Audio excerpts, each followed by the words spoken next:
Ne duhet të meditojmë dhe të mendojmë në jetën tonë se Allahu i lartësuar na ka dhuruar mirësi të mëdha. Dhe të mos bëhemi njerëz që neglizhojmë dhe i mohojmë mirësitë e Zotit. Nganjëherë mirësinë kur e ke, nuk e vlerëson. Natyra njerëzore është e tillë. Ai që është sëmur e kupton se çdo thotë që është çfarë është shëndet. Ai i cili është i verbër e kupton me të vërtet vlerën e syve.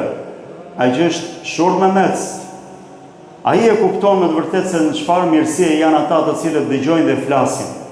Prandaj këto mirësi duhet t'i ruajmë dhe ta falenderojmë Allahun e lartësuar për to. Sepse për natyrës besimtarit mirë që është mirënjohës dhe falenderues dhe jo mohues. Allah i lartësuar thot në librin e tij: "Wa in ta'uddu ni'matallahi la tuhsuha." Nëse ju do të përpiqeni të numëroni mirësitë e Allahut, nuk do të mund t'i llogarisni ato. Nuk mundet njeriu të marrë një laps dhe një letër në gjithë jetën e tij dhe të numërojë dhe të shkruajë çfarë mirësish ka. Nuk mundet t'i llogarisë mirësitë e Zotit.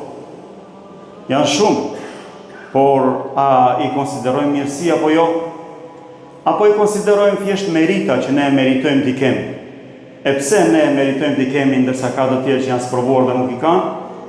Prandaj të falenderojmë Allahun e lartësuar për çdo mirësi që na ka dhënë, në çdo çast të jetës sonë, natën dhe ditën, në çdo çast dhe moment të cilat ne i përjetojmë këto mirësi dhe ndoshta nuk falenderojmë për to.